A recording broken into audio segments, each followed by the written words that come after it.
Vienna, 1886. A single glass eye stared out from the corner of the consulting room, motionless on the edge of a mahogany shelf, its pupil forever wide, forever watching. "Take a seat," the doctor said. His voice was calm, too calm. I hesitated. My hands were still trembling from the walk here.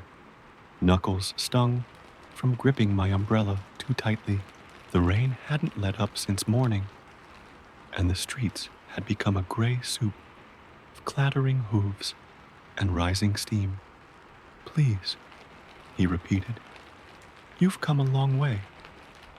I sat, and Sigmund Freud, the man they called mad, brilliant, dangerous, folded his hands, leaned forward, and said the first words that would change the rest of my life.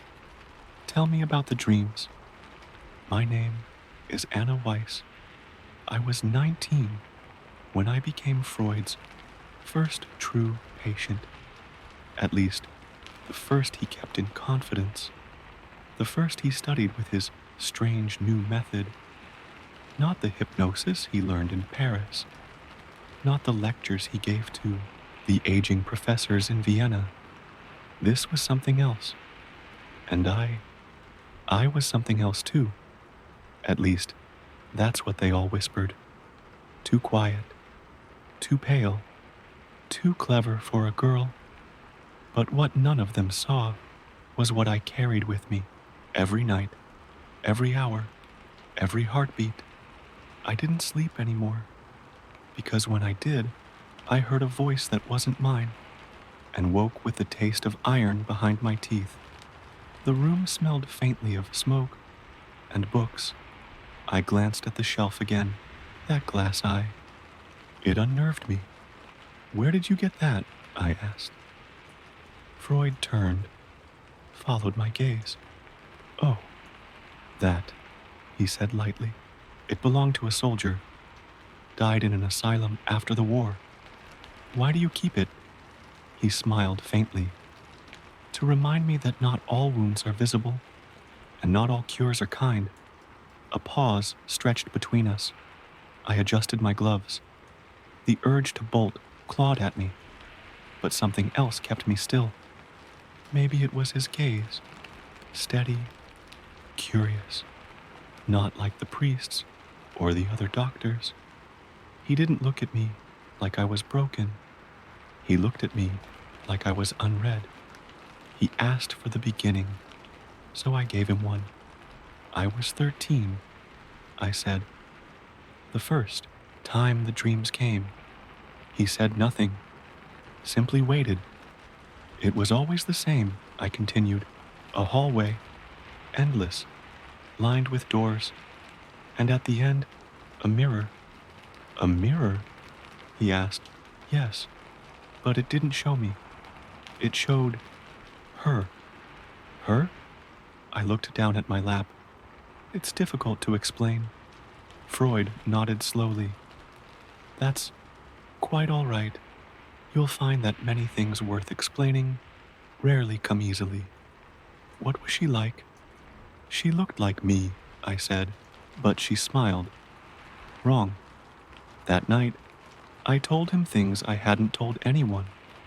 How I woke with scratches I didn't remember making. How the maid once found me standing at the edge of the family well in my nightdress. How my mother had me baptized. Again, convinced I was possessed. He listened. He didn't scoff or smirk or offer holy water. He simply asked, "And what do you think she is? This version of you in the dream?" I looked up at him, and for the first time in years, I said it aloud. "I think she's trying to take my place." The next session, he didn't ask questions. He told a story about a woman in Paris who couldn't stop fainting. No illness, no injury. But when she was hypnotized, she spoke in a voice not her own, recalled things that had never happened or had been long buried. She had two minds, he said, one to smile, one to scream. And what happened to her? I asked. She left, he said. Married. Disappeared. But I believe she's still inside herself somewhere, just like your mirror girl. He leaned forward. Anna, may I try something unusual with you? I swallowed. What sort of thing? I want to talk to her. The method wasn't hypnosis. He said it was something else. A talking cure. I was to lie down, close my eyes, let words come freely, without judgment, like water from a broken dam. At first it felt foolish, but then something cracked open, began to speak without choosing the words. Images spilled out, some from dreams, others from places that didn't exist. I saw a nursery filled with locked boxes, a man with no face, a staircase that turned back on itself forever. And then I said something in a language I did not speak. When I opened my eyes, Freud was pale. What did I say? He hesitated. Then, in a whisper, you asked me to let her out. That night, I didn't sleep. The mirror in the dream shattered, and from the pieces she crawled through. The other, Anna. But this time, she wasn't smiling. She was watching, waiting. The next morning, I arrived at Freud's office before sunrise. The city was still asleep, muffled by fog and chimney smoke, the clip of my boots echoing through empty streets like gunshots. I hadn't eaten. I hadn't even brushed my hair. I just needed to speak with him. Now, he opened the door before I knocked. I dreamt too, he said. My stomach twisted. He stepped aside, motioned me in without another word. The fire in his hearth was already lit, casting strange shadows on the bookshelves. That damned glass eye glinted again from the far corner, watching everything. Always watching. I sat, still trembling. What did you dream? I asked. He didn't answer right away. Instead, he walked over to a locked drawer in his desk. I hadn't noticed it before. The handle was nearly invisible, like it was meant to be forgotten. With slow, deliberate hands, he pulled a chain from his vest pocket and unlocked it. Inside, I saw a stack of old patient notes, yellowed, brittle, and something else, a sketch. He laid it on the table. My heart stopped. It was her, the mirror girl, my face, but not mine. I drew this 5 years ago, Freud said, from the account of another patient, a child. She described a figure she saw in her dreams, one that followed her from room to room. A twin, she said, who wore her skin, but not her soul. I couldn't breathe. Was she like me? She was different, he replied, but the imagery was similar. Recurrent doubles, the mirror motif, disassociation. It's not uncommon. Did she get better? Freud paused, then quietly folded the paper and returned it to the drawer. No, I didn't speak for a long time. My hands were folded tightly in my lap, cold even near the fire. Finally, I asked, do you think I'm mad? Freud's eyes softened. I think you are deeply wounded. But no, not mad. His answer brought no comfort. I didn't want kindness. I wanted truth. There's something inside me, I whispered. I don't know if it's me or not. He nodded. That is precisely why you're here. The next few sessions blurred. I told him about the house I saw in my dreams. A rotting manor with 17 identical rooms. Each time I walked through it, more doors appeared, and in each room, her, sometimes laughing, sometimes weeping. Once, she was screaming at me through a window I couldn't break. He called it a psychic split, a fragmentation of the self brought on by trauma. But when I asked what trauma, he said, "You must discover that. I cannot name your ghosts for you." One night, he changed tactics. "You're not her," he said, "but you're connected. I want you to try something." He held up a hand mirror, small, oval, silver framed. I didn't like the way it caught the light. "I want you to speak to her." I recoiled. "I can't." "You must. You need to hear her voice, not just feel her presence." "What if she speaks back?" Freud's tone dropped. "Then we'll know. She wants to be heard." He left the room. I was alone with the mirror. My reflection flickered in the firelight. I stared into it, heart pounding, and whispered, "Who are you?" The face didn't change. I tried again. "Why are you here?" No response. Then, a third time, I don't know why I said it. I asked, "What did he do to you?" The reflection blinked, but I did not. My heart nearly stopped. Freud re-entered moments later. He saw my face and froze. "What happened?" "She blinked," I whispered. But I didn't. He didn't doubt me. He simply nodded, slowly, and made a note. Then said something I hadn't expected. "You're not haunted, Anna. You're remembering." After that, the dreams grew worse. Now there was blood. On the stairs, on the bed, sometimes on my hands, but always, always in the reflection.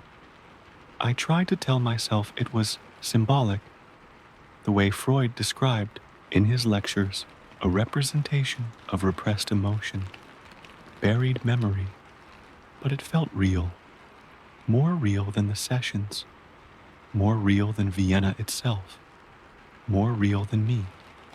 A week later, something happened that confirmed everything was spiraling. I woke up with mud on my feet, and not the soft, dusty kind from our street. No, thick, black, rotting soil that stank of river water.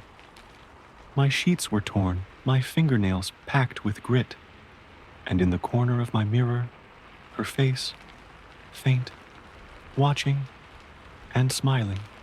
I ran to Freud's home, not the office, his home.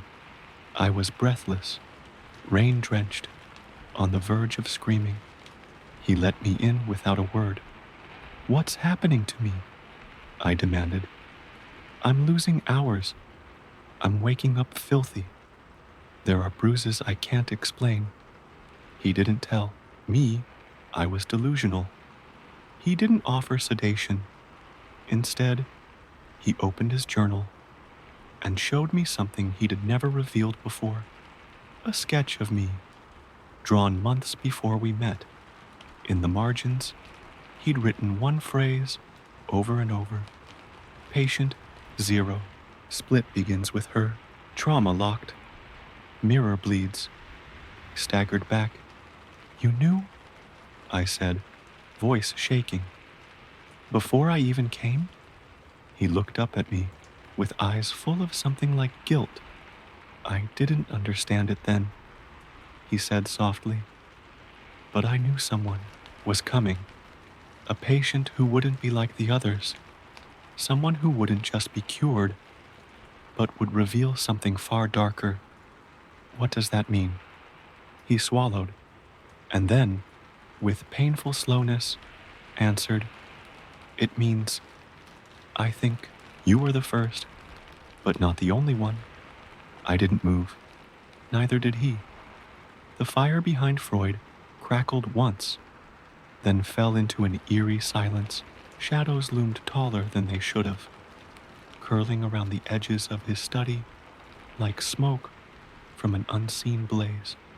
That phrase echoed in my mind, not the only one. You think others are like me? I whispered.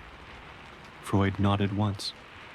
I believe what you're experiencing, the dual consciousness, the split identities, is not isolated. I've seen glimpses before, but in you, it's concentrated, raw. What do you mean, concentrated? He stood up, crossed the room, and opened a cabinet I hadn't seen him touch before. It was tucked behind a tall grandfather clock, nearly hidden. When he opened it, the hinges groaned like a scream held in too long. Inside were stacks of leather-bound notebooks, each one marked only with a date. He pulled out 5. These are cases I never published, he said. Children, mostly girls, brought in for what the parents called fits. Some had nightmares. Some lost time. Others claimed they spoke to mirrors or heard voices in the walls. All different, yet somehow the same. He laid the notebooks on the desk in front of me. My hands trembled as I opened the first one. The handwriting was jagged, desperate. It wasn't Freud's. It belonged to a girl named Lotta, aged 7. She described a dark twin who hid beneath her bed and whispered secrets into her ear at night, secrets she couldn't remember during the day, only that they hurt. I told her to go away, Lotta had written, but she said she lived here now. I looked up at Freud, my voice cracking. Did they all see mirrors? Most of them, he said, or reflections, or doppelgangers. Some even described rooms that didn't exist. A few mentioned being followed by things only they could see. And what happened to them? Freud looked away. Most were institutionalized. Some simply disappeared. That night, I sat in my room and tried to make sense of what I'd seen. Pages and pages of children crying out to be heard, all echoing the same imagery. Doors, doubles, disappearances. It was too specific to be coincidence, too vivid to be invented. But what chilled me most was a name scrawled in the margin of one file. Weiss. My name. It wasn't clear who wrote it. The penmanship was sharp, unfamiliar, but there was no mistaking it. Underlined twice, as if someone wanted it remembered. I hadn't told Freud my family history yet. He knew little about where I came from. That name shouldn't have been in his archive, unless he knew something I didn't. The next session, I confronted him. You've seen my name before. He didn't flinch. Yes. Why didn't you tell me? Because I wasn't sure.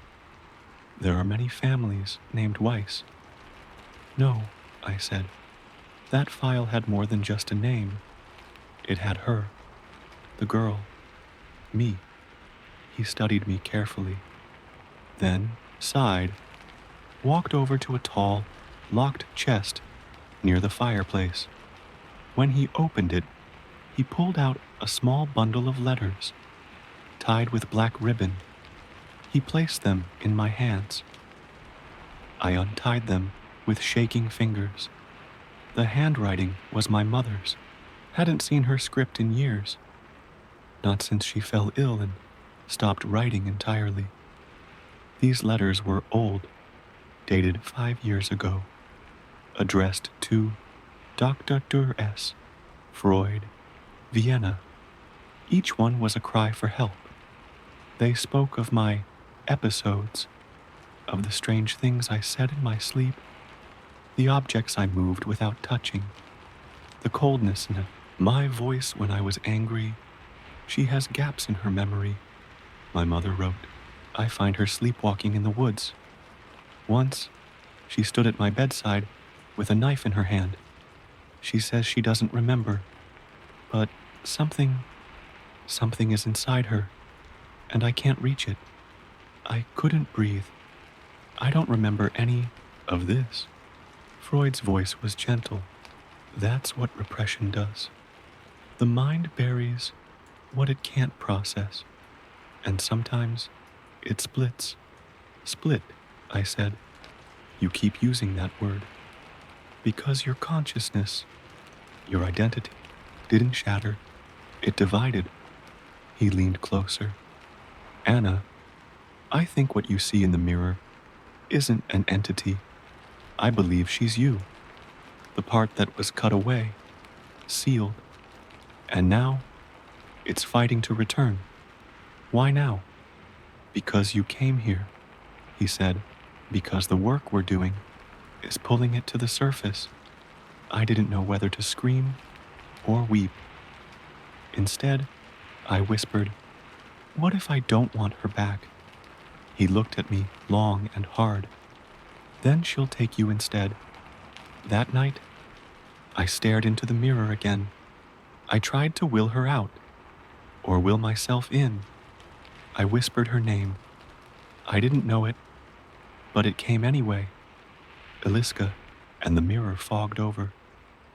Not from my breath, but from hers. She was on the other side now, closer. The next morning, I woke with something clutched in my hand, a small silver key. It didn't belong to my home or to any of Freud's cabinets, but I knew where it fit. Somewhere in the manor from my dreams, the one with 17 doors, the one she lived in. I brought the key to Freud. He examined it carefully, turned it over, held it to the light. Where did this come from? He asked. I don't know, I said. It was just there. This isn't just symbolic, he said quietly. This could be a psychic artifact, a kind of memory made real. I felt sick. What do I do with it? He handed it back. You find the door. That night, I dreamt again. Same corridor, same whispering wind. But this time, the doors were numbered, each one marked with a year. 86, and there it was. The door with no number, just a keyhole. I stepped forward, hand trembling, key ready, and just as it slipped into place, a voice behind me hissed, "Don't." The voice froze me in place. I turned slowly. The room behind me was empty, or so I thought. The shadows seemed to twist and coil, like living things hiding just beyond sight.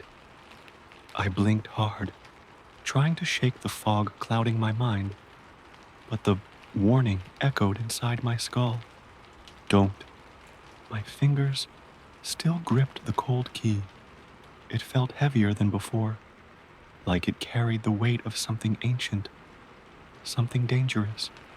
I stepped back from the door, heart hammering.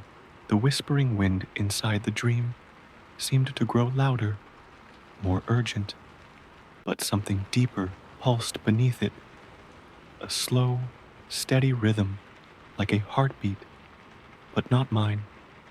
Why not? I whispered into the dark. Silence.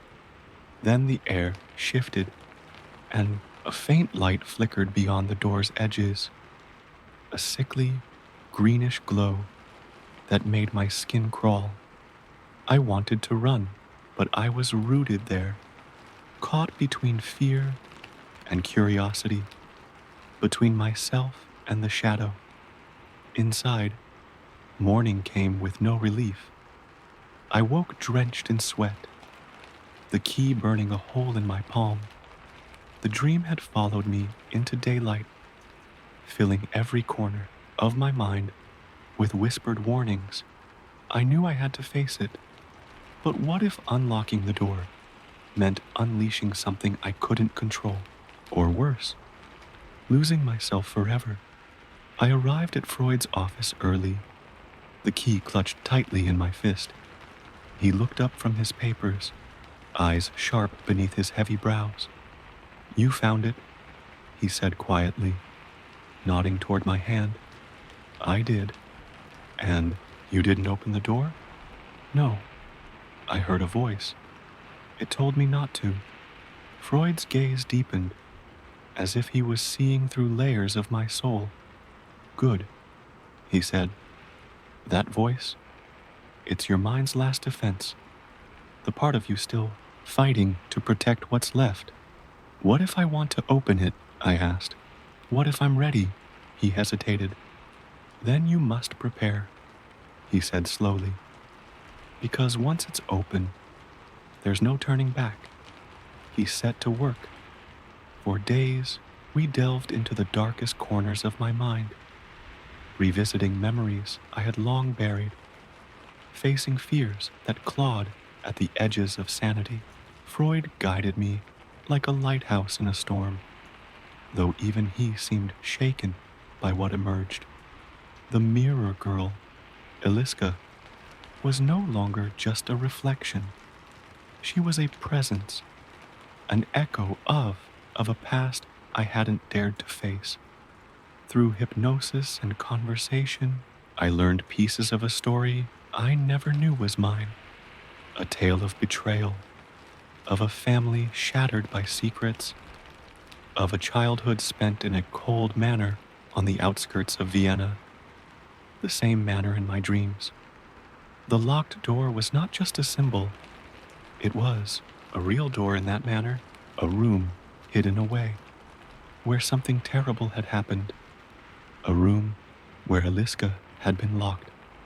Freud's voice trembled the day he revealed what he'd uncovered from old records. A child named Eliska Weiss was confined there. She was declared possessed by the local priest, locked away for months until she vanished without a trace. I swallowed hard. Vanished? No one knows what happened to her. His eyes met mine. But I believe you carry her memory inside you. Her trauma became part of your psyche. The mirror girl is her, or what's left. That night, I dreamed again. But this time, I saw the manor clearly, its stone walls cracked and covered in ivy, the locked door looming at the end of a long corridor. I moved closer. My fingers brushed the keyhole. I hesitated. Then with a breath that felt like the last before drowning, I turned the key. The door creaked open. Inside, darkness. Then, the faintest glimmer of light. I stepped through. The air was thick and stale.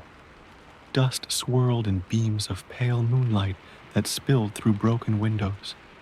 At the center of the room stood a cracked mirror, the very one from my dreams, and in it, not just my reflection, but hers. Eliska, her eyes met mine, filled with sorrow and fury. She whispered one word, "Help." I gasped awake, heart pounding. The mirror beside my bed was silent, but I knew the real journey was just beginning. The morning light was cold and unforgiving as I sat across from Freud, the weight of last night's dream pressing down on me like a physical burden. That room, the manor, the mirror, they weren't just visions. They were pieces of a shattered past begging to be made whole. "You saw her clearly," Freud said quietly, his eyes searching mine. "Eliska is trying to reach you." I nodded slowly, trying to steady my voice. "But why now? Why is she breaking through after all these years of silence?" Freud leaned forward, fingers steepled. "Because the door you unlocked wasn't just a barrier in the manor. It's a symbol of your mind's walls. Walls built to keep her out, but also to keep you safe. My gaze dropped to the silver key resting on the table between us. So what happens if I let her in? He sighed, the lines on his face deepening. You risk losing yourself to her pain, but you also have the chance to heal, both of you. The Rust thought was terrifying, to let in the shadow inside me, to face the hurt I'd buried so deep it barely felt real. It was a choice between destruction and salvation. Days passed in a haze of therapy sessions and restless nights. The line between my waking world and dreams blurred until I no longer knew which was which. Aliska's voice whispered in the corners of my mind, soft and pleading, pulling at the edges of my sanity. One evening, as the sun dipped below the horizon, Freud suggested something radical. We need to speak to her, directly. I blinked, uncertain. How? He reached into his drawer and pulled out an ancient-looking journal, its leather cracked and worn. This belonged to a medium who worked with children like you, children with fractured minds. She believed that parts of ourselves trapped in trauma could be communicated with through writing. He handed me a pen and the journal. Try automatic writing. Let Aliska speak through you. I sat alone in the dim light of my room, heart pounding as I placed the pen on the blank page. My hand trembled. For a long moment, nothing happened. Then, the pen moved, slowly, haltingly, at first. Then, with increasing urgency, words formed, messy and uneven. I'm here. I'm scared. Don't forget me. Tears blurred my vision. This was no longer a dream or a reflection. It was a voice reaching out from the depths of my own soul. Over the following weeks, the journal filled with Aliska's words. She told me about the cold, dark room where she was locked away, the loneliness that crushed her, the fear that never left. She revealed secrets about my family, about my mother's desperation, and the thing she did to protect me, even when she didn't understand what was happening. Each page was a journey deeper into the pain we both shared, and each night I felt her growing stronger. One evening, the writing stopped abruptly. In its place, a single sentence, "Find the locket." I frowned. The locket? I hadn't thought about it in years. It was my mother's, given to me when I was a child. Searched my belongings until I found it. A small, delicate pendant with an intricate design. Inside was a faded photograph of two girls, one of them me, the other a stranger, with eyes full of sorrow. Aliska. I took the locket to Freud. He examined it closely, tracing the engraving with a finger. This locket was meant to protect, he said softly, but it also holds memories, trapped emotions. It's a key. I looked at him. Hope and fear colliding. A key to what? To healing, he said. But only if you're ready to face what's inside. That night, I held the locket tightly as I fell asleep. I dreamed again of the manor. This time, the rooms were filled with light. Aliska stood before me, no longer a shadow, but a girl with tears streaming down her face. She reached out her hand. "Help me," she whispered, and I took it. The moment I grasped Aliska's hand in the dream, a floodgate opened. Memories, long sealed away, burst forth in a torrent. Images, sounds, emotions I had no conscious memory of. but which felt carved into my bones. I saw the manor as it once was, alive, yet suffocating. I was a child again, small and trembling, standing in cold stone corridors that seemed to breathe with shadows. There was a heavy presence there, a man with sharp eyes who moved silently through the halls. He was my father, but in this fractured vision, he was not the man I thought I knew. He was cruel. Eliska's voice echoed in my mind. He locked me away, she said, tears shimmering in her ghostly eyes. Said I was dangerous, said I was broken. I tried to protest, to remember better, but the images wouldn't relent. I was trapped inside a dark room, cold and bare. The air tasted like dust and despair. I heard myself crying, calling out for help that never came. The vision shifted. I was older now, maybe 10 or 11. The manor's heavy oak door creaked open, and my mother appeared, frantic and pale.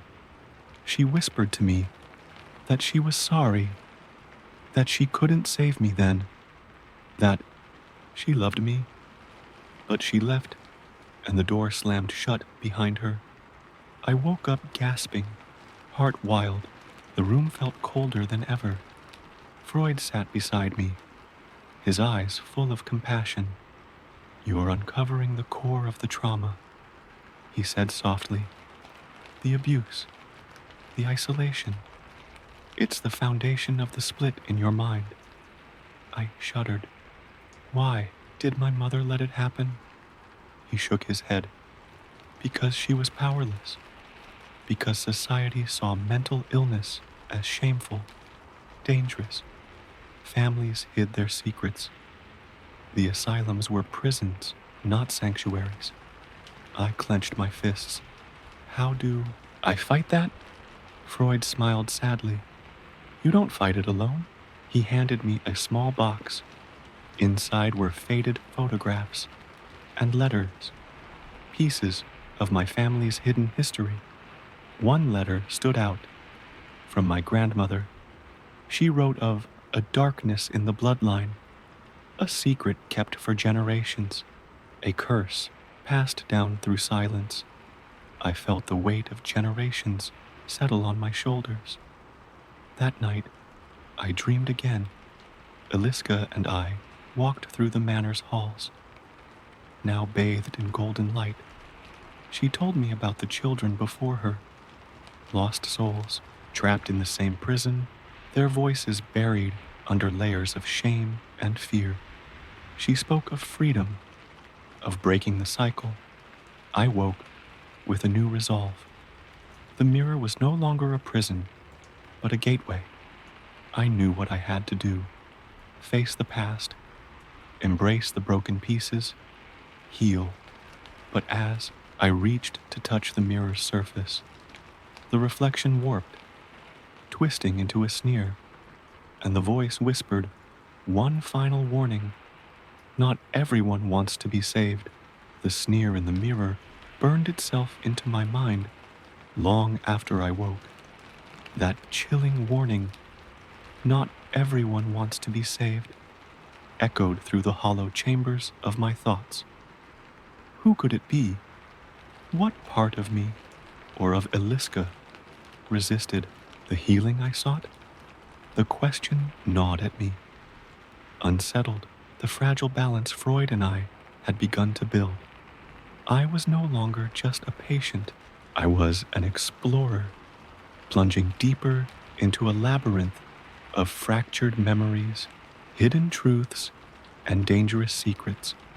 That afternoon, Freud's study was cluttered with papers, books, and scribbled notes. The air smelled faintly of cigar smoke and old leather. He looked exhausted, but there was a sharpness in his eyes, a determination. "There's something you need to know," he said quietly, sliding a folded document across the table. I unfolded it carefully. It was a report, decades old, from the asylum where Aliska had been confined. The handwriting was frantic, the tone desperate. It spoke of a shadow lurking among the patients, a presence unnamed but terrifying.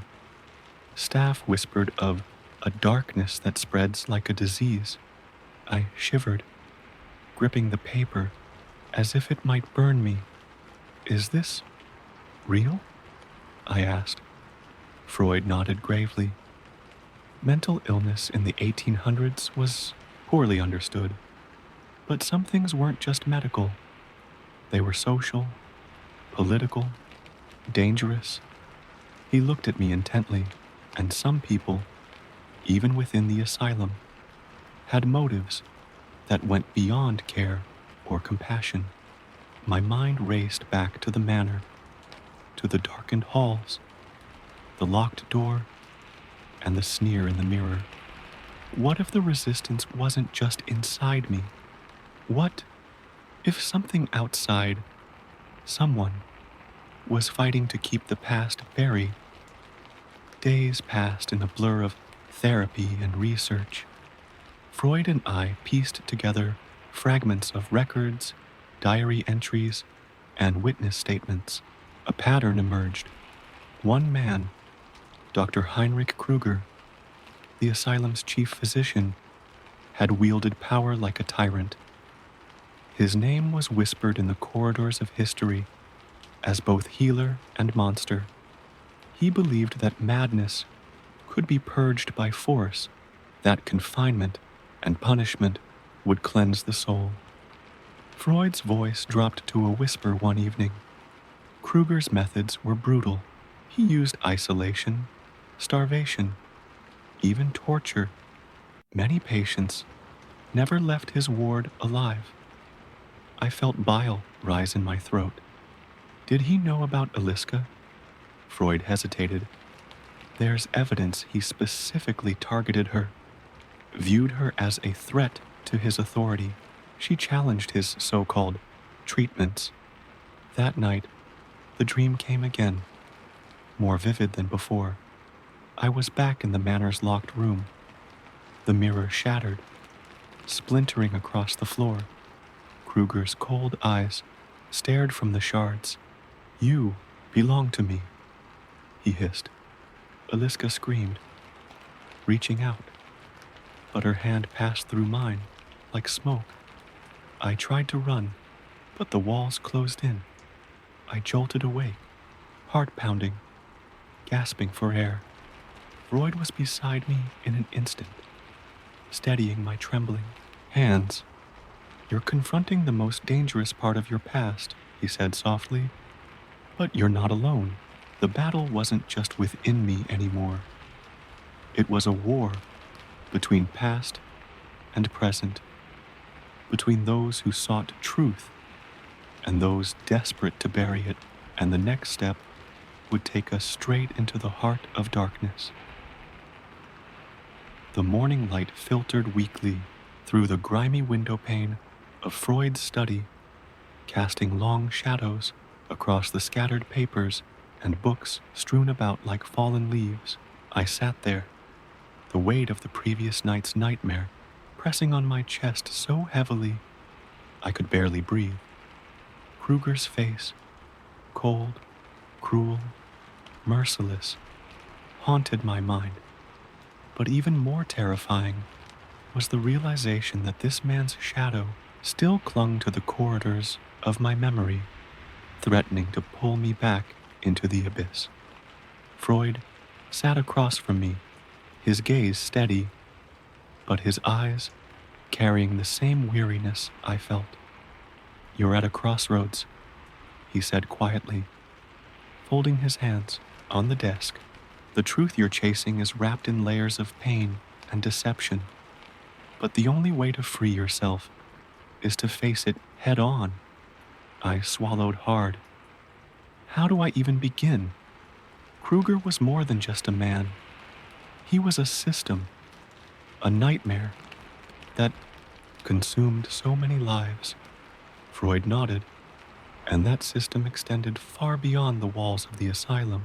His influence touched the minds and hearts of those around him, silencing dissent and punishing those who sought to resist. I looked down at my hands. The locket lay there, glinting faintly in the dim light.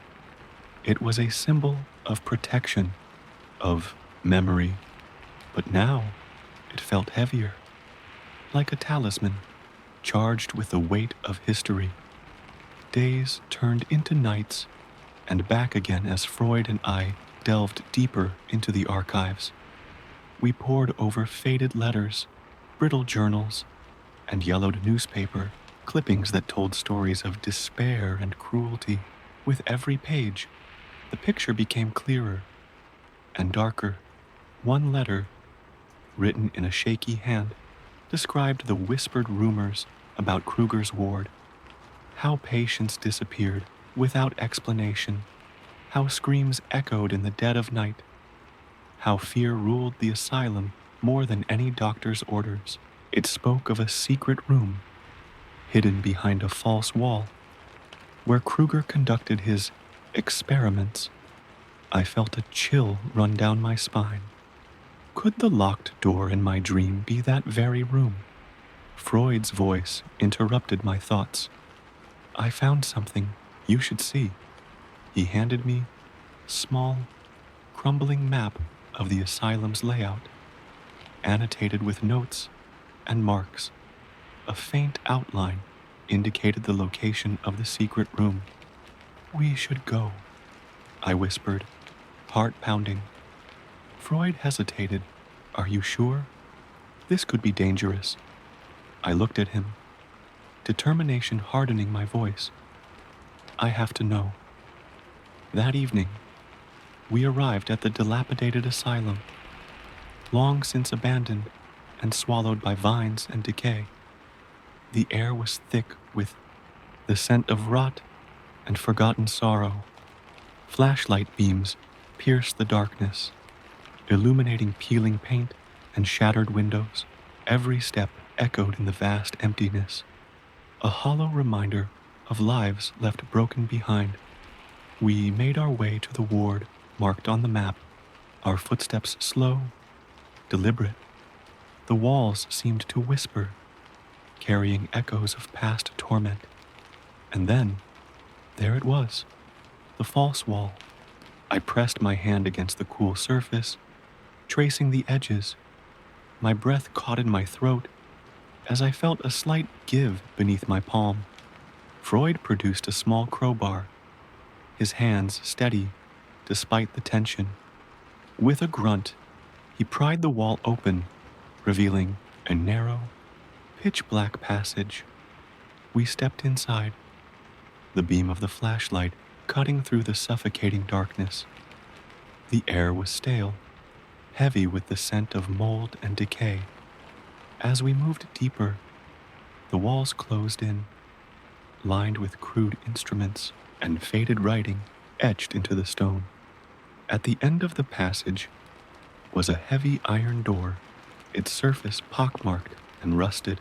The keyhole gleamed faintly in the flashlight's glow.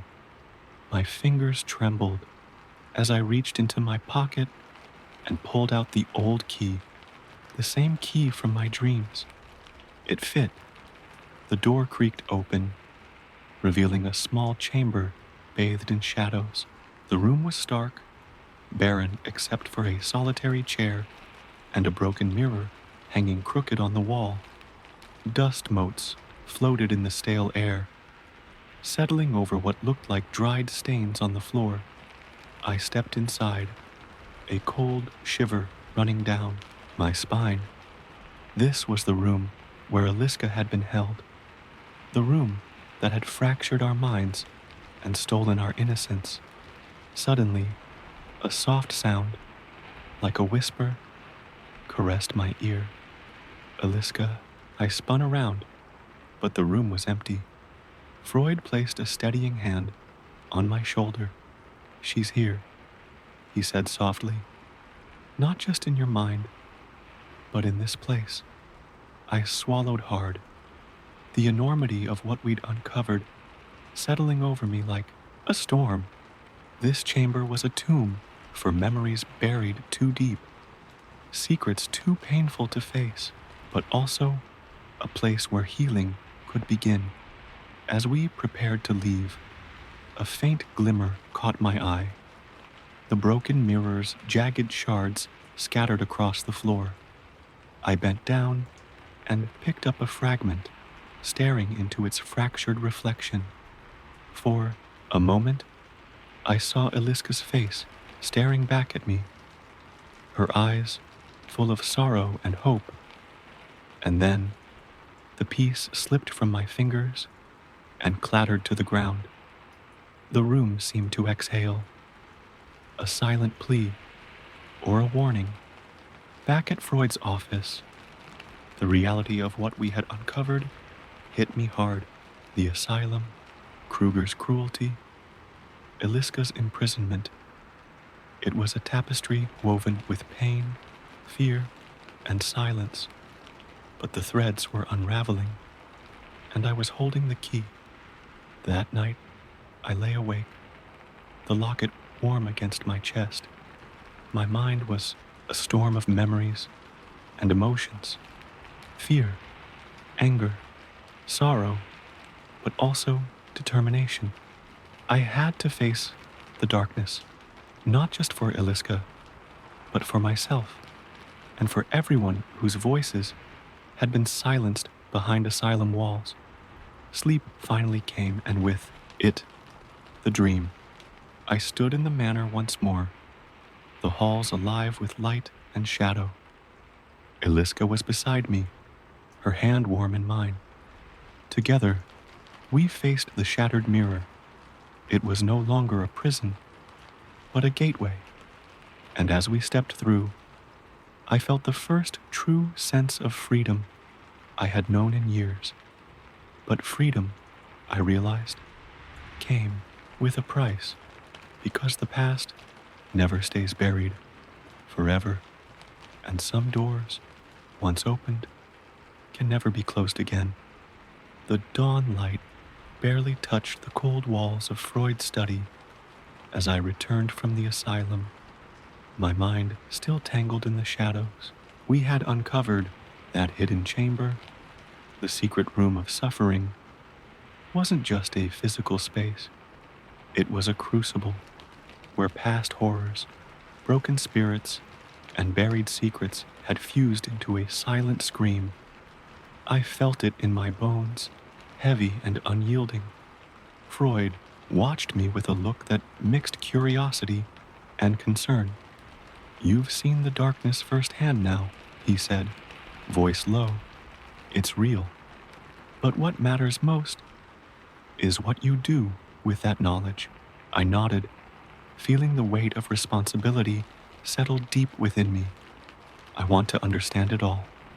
The why, the how, not just for Eliska, but for everyone trapped in those stories. He smiled faintly. "Then we must dive deeper. Sometimes the mind guards its secrets fiercely, but beneath the layers lies truth, sometimes painful, sometimes liberating." In the following days, Freud introduced me to a technique he called free association.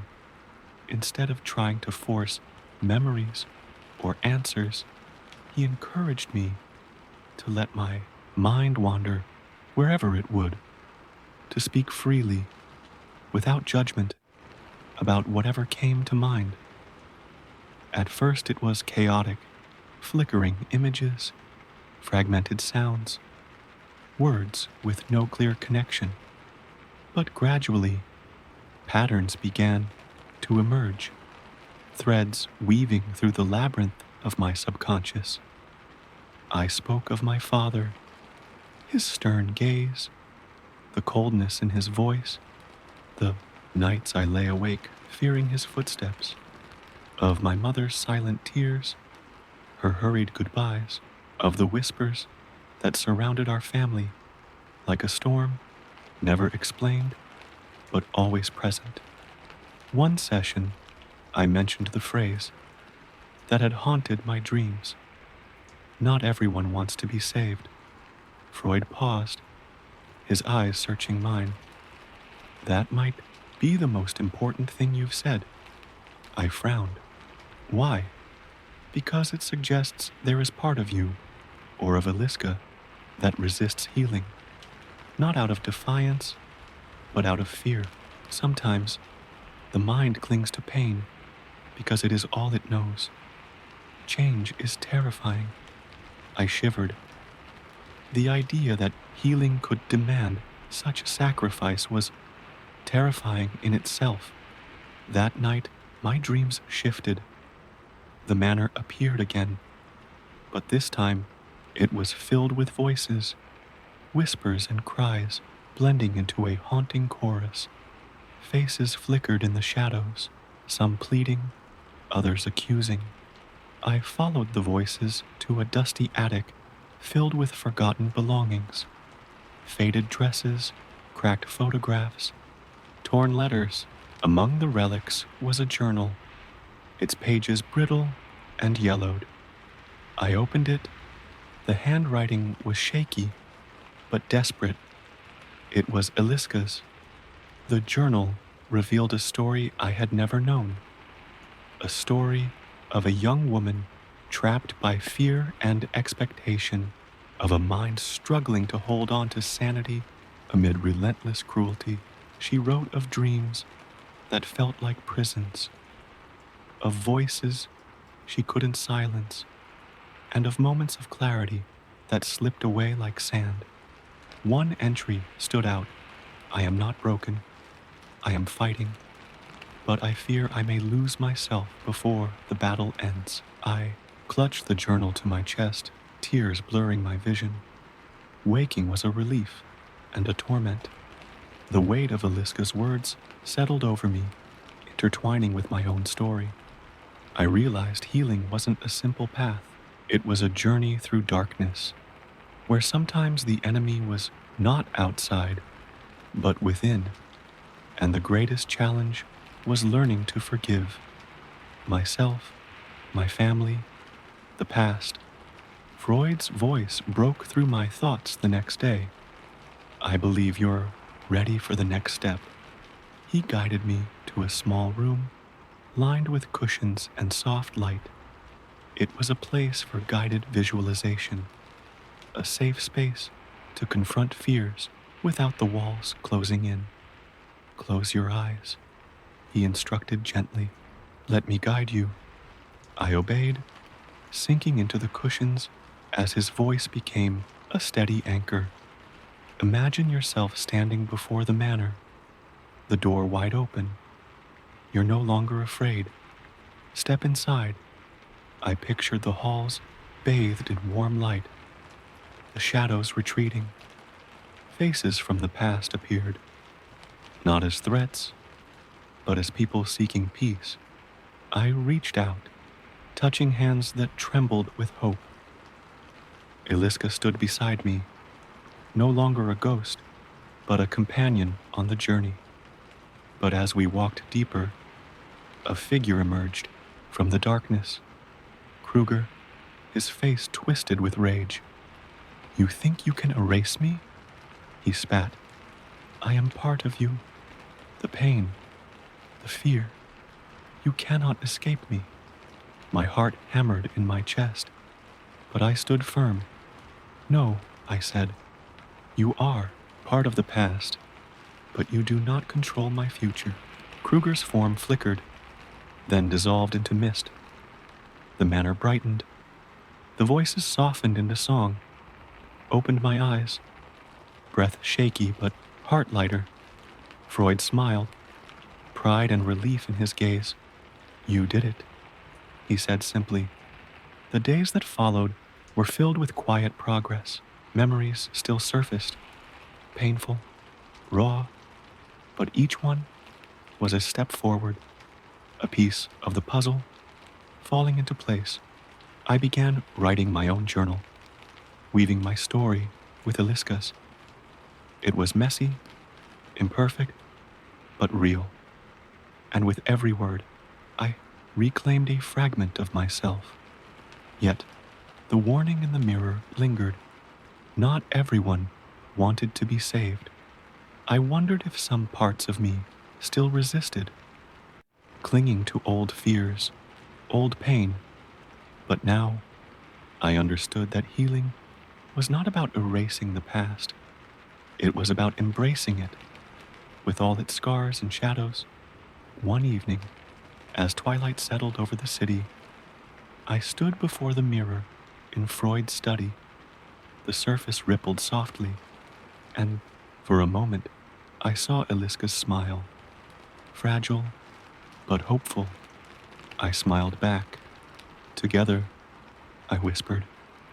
The journey was far from over, but for the first time, I believed I could walk it.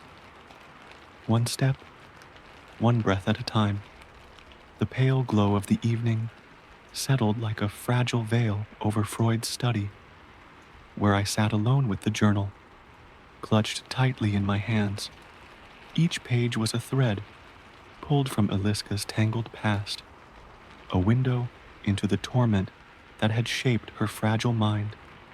The rawness of her words seeped into my skin, awakening wounds I had barely dared to acknowledge. It was as though her story was not just hers, but a mirror of my own fractured memories. I traced the inked letters with trembling fingers, absorbing her pain and resilience. The journal revealed the cruel paradox of her existence, trapped by a society that neither understood nor cared, yet fiercely fighting to reclaim her sense of self. She wrote of moments when the shadows in her mind grew so dense they nearly swallowed her whole, and other times when a fleeting spark of hope illuminated the darkness. Freud's voice, calm and steady, broke my reverie. Her words are powerful, aren't they? They speak not just of suffering, but of survival. It's the survival that we must honor. I looked up at him, the weight of his words sinking in. But how do you honor survival when the world is still so unforgiving? He sighed, a mixture of sadness and determination coloring his expression. By giving those voices a platform, by refusing to let them be silenced again. Inspired, I began to write, not just Eliska's story, but my own. The act of putting thoughts to paper was cathartic, a way to untangle the knots of fear and shame that had bound me for so long. Each entry peeled back layers of guarded pain, revealing the raw core beneath. One night, as I scribbled feverishly under the flickering lamp, a knock came at the door. Freud entered quietly, holding a small, worn photograph. He handed it to me without a word. I studied the faded image. A group of asylum staff standing stiffly outside the main building. In the center was a young woman with piercing eyes. Unmistakably, Eliska. There's something you need to see, Freud said, voice low. The next day, we visited the city archives, a cavernous room filled with dusty files and forgotten histories. Among the stacks, Freud unearthed records of patients, doctors, and staff, names and dates etched into fragile paper. As we pieced together fragments, a troubling pattern emerged. Many who had so spoken out against Kruger mysteriously disappeared, their stories erased. One name caught my eye, Dr. Wilhelm Adler, a young physician who had briefly worked alongside Kruger before vanishing without explanation. Who was he? I asked. Freud's brow furrowed. Some say he tried to expose the abuses, but was silenced before he could. Driven by a mix of fear and determination, We sought out anyone who might remember Adler. After days of searching, we found an elderly woman, her eyes sharp despite the years. She spoke of a man who had been kind to patients, who dared to challenge the darkness despite the risks. He believed in hope, she said softly, but sometimes hope can be dangerous. In a place like that, her words echoed in my mind as I realized how many had paid the price for daring to dream of something better. Back at Freud's office, I wrestled with the duality of human nature, the capacity for cruelty and kindness, destruction and healing. Eliska's journal, Adler's story, my own memories, intertwined into a tapestry of pain and perseverance. Freud watched me struggle. Understanding is the first step toward healing, he said gently. But sometimes, understanding means confronting uncomfortable truths. I nodded, knowing he was right. That night, sleep eluded me. Instead, I wandered the edges of my dreams, drawn back to the manor and the shadowed halls of the asylum. This time, however, the darkness was not empty. Faces appeared, some familiar, some strangers, all seeking acknowledgement. I reached out to them, my voice steady despite the tremor in my heart. You are not forgotten. The faces softened, some smiling, others weeping. And in that moment, I felt a fragile peace settle over the dreamscape. Morning light brought clarity and resolve. I knew the journey ahead would be difficult, filled with revelations, pain, and moments of doubt. But I also knew that by telling these stories, by facing the shadows, I could help reclaim the light. Freud placed a comforting hand on my shoulder. You're ready for the next step. Together, we will continue. And with that, I took a deep breath, prepared to delve deeper into the labyrinth of memory, trauma, and hope. The following days unfolded like a slow-burning flame, each moment revealing new layers of understanding and fresh shadows lurking just beyond the light. Freud's methods were becoming more intense, more personal. He guided me into sessions where silence reigned, forcing my mind to confront memories I'd long buried beneath layers of defense. The air in his study grew thick with tension, as if the room itself held its breath alongside me. One afternoon, Freud presented an unusual tool, a set of old photographs, faded and creased, showing patients of the asylum.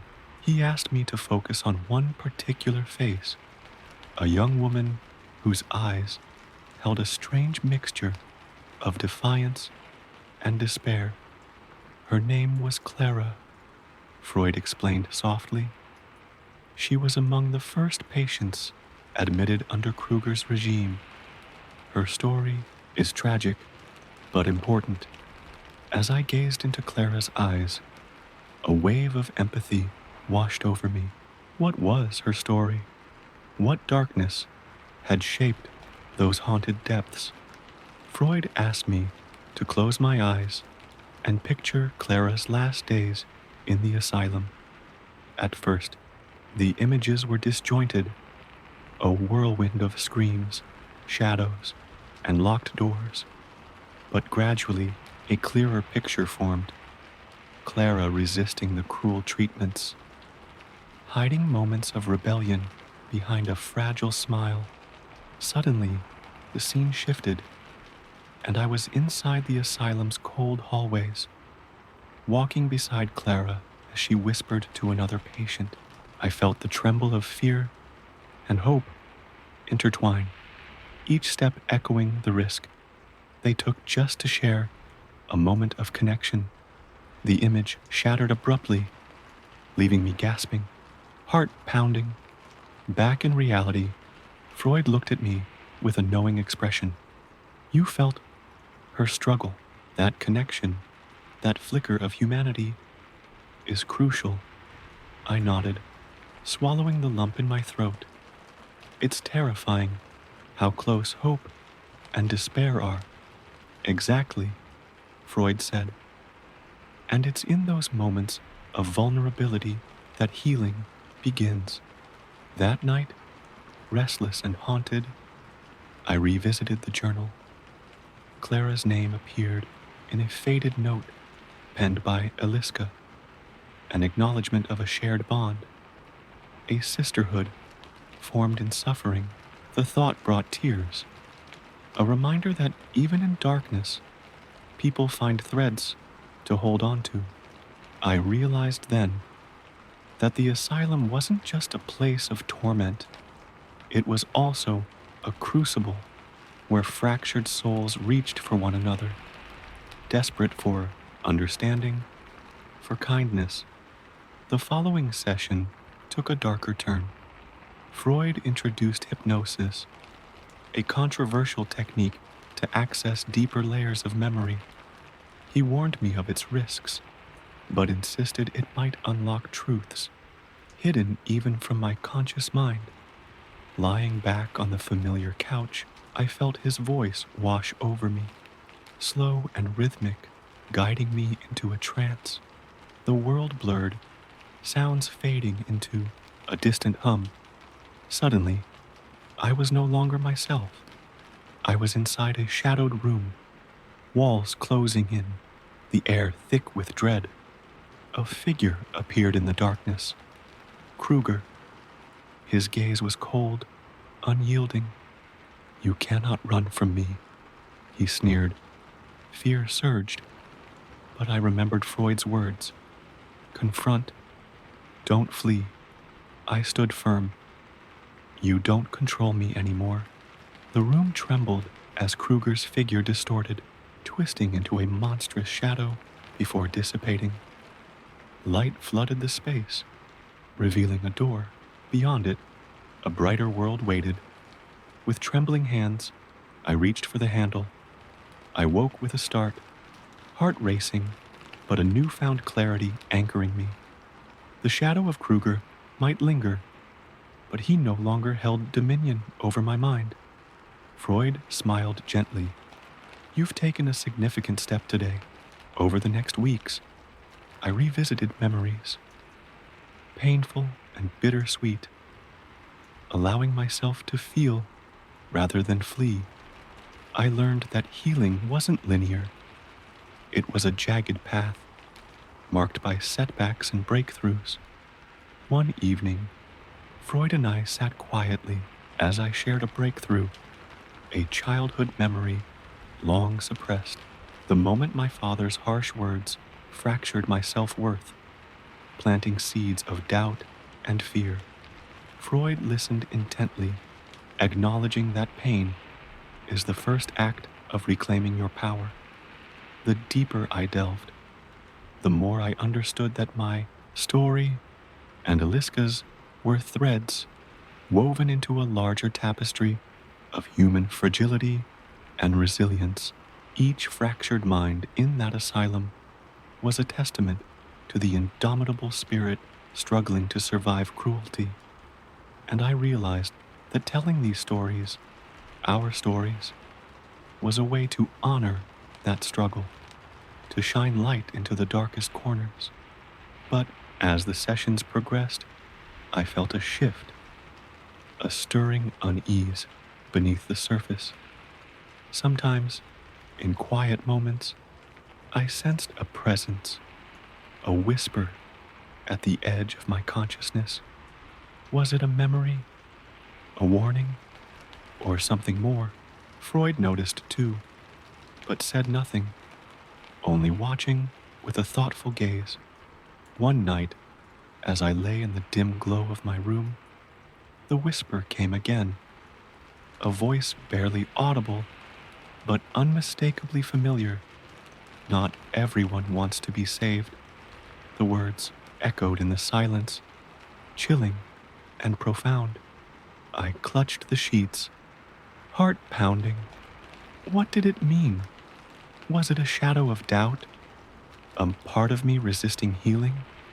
Or a message from Eliska or Clara or someone else caught in that liminal space between pain and peace? That question lingered as I drifted into uneasy sleep, the line between past and present, memory and nightmare, blurring like the fading stars outside my window. The whisper haunted my thoughts long after dawn spilled golden light through the window. Freud's calm study felt less like a sanctuary and more like a crossroads where my psyche waged its fiercest battles.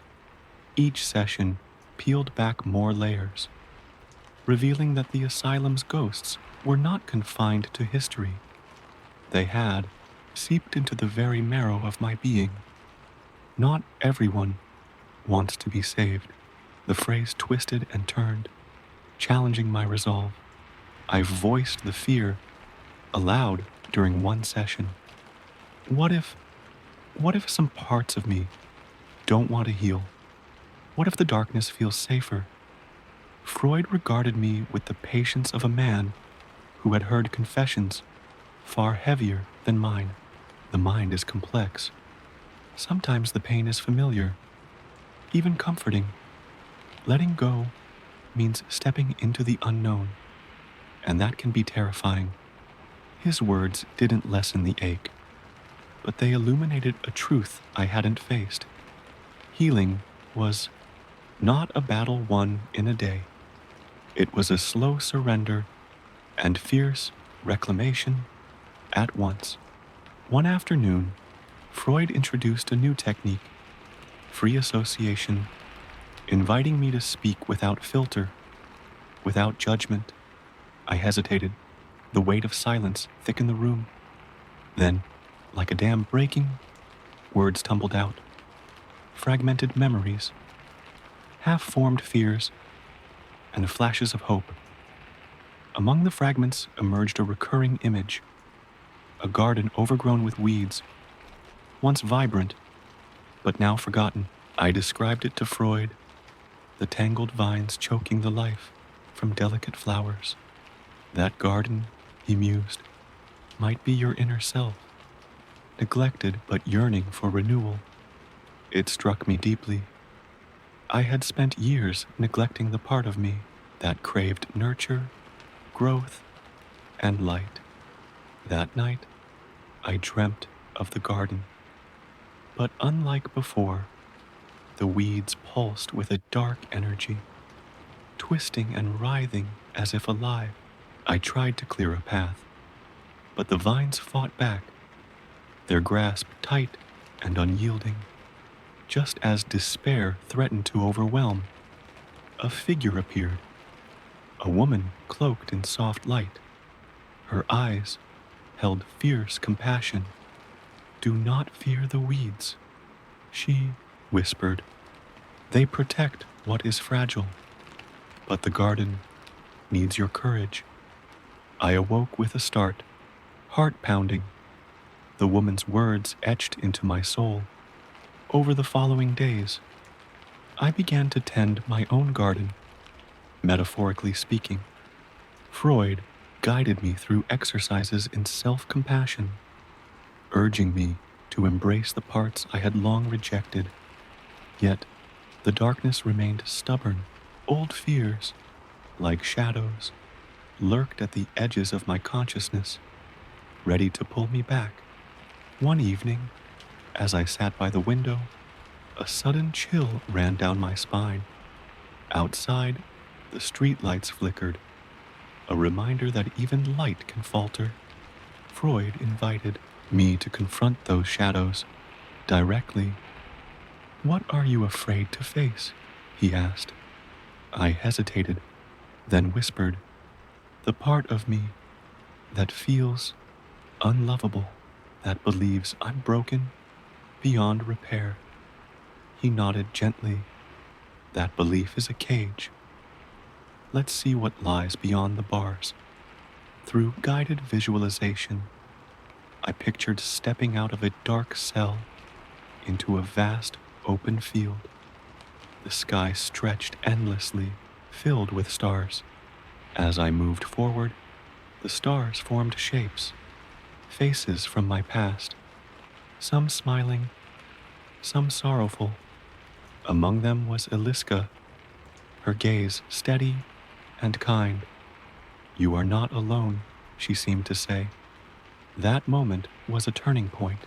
The loneliness I'd carried for so long began to lift, replaced by a fragile but growing sense of connection. Freud smiled.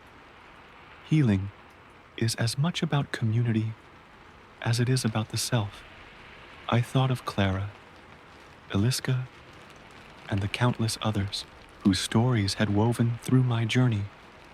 We were all linked by the invisible threads of struggle and hope. But just as the path seemed clearer, a new obstacle emerged. A letter arrived, unmarked and unsigned, containing a single line. "Some truths are dangerous to reveal." Fear gripped me. Was someone watching? Was there a force determined to keep the asylum's secrets buried? Freud and I exchanged worried glances. The past wasn't done with us yet. Determined to press forward, I returned to the archives. This time, I focused on uncovering evidence of the asylum's darkest experiments. Those whispered about, but never fully documented. What I found chilled me. Records of treatments that blurred the line between medicine and torture, sanctioned by those sworn to heal. The names of victims were etched in a ledger, many erased or redacted, their fates unknown. The weight of history pressed down, but so did a fierce resolve. If these stories were buried, it was up to me to unearth them, to give voice to the silenced. That night, as I prepared for another session, the whisper returned, clearer, more insistent. Not everyone wants to be saved, but some must be. I closed my eyes, bracing for the revelations yet to come. The moment Freud ushered me into his study that evening, a palpable shift filled the room. Tension, anticipation, and the unmistakable scent of secrets ready to unravel. He handed me a worn envelope, its edges frayed, the ink faint but deliberate. Inside lay transcripts from a clandestine investigation into the asylum's experimental practices, documents hidden for decades, now thrust into the light. My fingers trembled as I unfolded the brittle pages. Names, dates, detailed descriptions of procedures that blurred ethical lines, forced electroshock treatments without anesthesia, prolonged isolation in sensory deprivation cells, and chemical experiments pushing patients beyond the brink of sanity. One report stood out, a detailed account of a patient named Johanna, a woman whose delicate mind had become the unwilling subject of brutal therapy. The language was clinical, detached, but beneath the sterile terms lurked a nightmare. Johanna had been subjected to repeated treatments that fractured her grasp on reality, leaving her a ghost trapped between worlds. Freud watched as I absorbed the horrors, his expression somber but resolute. These documents confirm what we feared. The asylum was not merely a place of confinement, but a site of calculated cruelty. I looked up, the weight of realization settling in. Why were these kept hidden? Who protected those responsible? You sighed deeply. Power, fear, the need to maintain a facade. Many benefited from the silence, either directly or indirectly. The room fell into a heavy silence, punctuated only by the distant toll of a clock marking time, time that had allowed injustice to fester unchecked. Driven by a new urgency, I suggested we seek out descendants or relatives of those named in the reports. Freud agreed, and together we began tracing faint leads, names buried under years of neglect, whispers passed down like fragile heirlooms. Our first visit was to a small village on the outskirts of the city, where Johanna's great niece and Atte's elderly woman named Marta lived. Her home was modest, filled with faded photographs and relics from a time long past. When we mentioned Johanna, Marta's eyes glistened with tears. She was my aunt, she said softly. I never knew the full truth until now. She disappeared from our lives like a shadow, gone, but never forgotten. Marta's stories painted a portrait of Johanna beyond the clinical reports, a woman of laughter, resilience, and dreams cruelly stolen. Her voice cracked as she recalled whispered family secrets, half-truths meant to protect, but instead deepening the wounds. As we listened, I realized that the asylum's legacy was not confined to sterile records. It lived in the fractured memories of families, in silences heavy with grief and anger. Returning to Freud's office, I felt the enormity of responsibility settle on my shoulders. The past demanded reckoning, but I feared how far the shadows extended. One evening, Freud proposed we use his archive of recorded patient testimonies, rare, raw interviews conducted with former patients who had survived the asylum's horrors. Listening to their voices was like stepping into a haunted cathedral, each confession a hymn of pain, defiance, and sometimes fragile hope. Among the recordings, one testimony pierced through the rest, a woman named Greta, whose voice trembled as she recounted the day she refused to submit to the injections that had become routine torture. I screamed, Greta said, not just with my voice, but with my soul. I would rather die than be broken. Her defiance sparked a silent rebellion among patients, a fleeting spark of resistance against the oppressive regime. Her story rekindled a fire within me. I realized that while darkness had ruled, light had persisted in small, brave acts. Freud nodded knowingly. These voices remind us why we must continue, to honor their courage, to bear witness. I felt a surge of determination. The path ahead was fraught with pain, but it was also illuminated by these sparks of humanity. Yet, as we prepared to bring these stories into the open, a sudden knock shattered the fragile peace of Freud's study. A man in a dark coat stood in the doorway, his eyes sharp, carrying an air of urgency and warning. You don't know what you're digging into, he said bluntly. Some secrets are better left buried. The room chilled. Freud's expression hardened, but I could feel the threat in those words, the silent echo of power still lurking in shadows. We exchanged tense words, the visitor's message clear. Our pursuit of truth was dangerous, unwelcome. But instead of retreating, a new resolve took hold. The voices of the past had been silenced too long. We would shine light into the darkest corners, no matter the cost. That night, As I lay awake, I grappled with fear and courage entwined. The asylum's ghosts were no longer confined to history. They had come alive in the present, challenging me to confront not just the past, but the forces determined to keep it hidden. And somewhere deep inside, I knew the hardest truths were yet to surface. The visitor's warning lingered like a shadow that refused to fade, creeping into every thought, every corner of Freud's study. Who was he? An enforcer of silence? A guardian of dark secrets? The questions churned in my mind.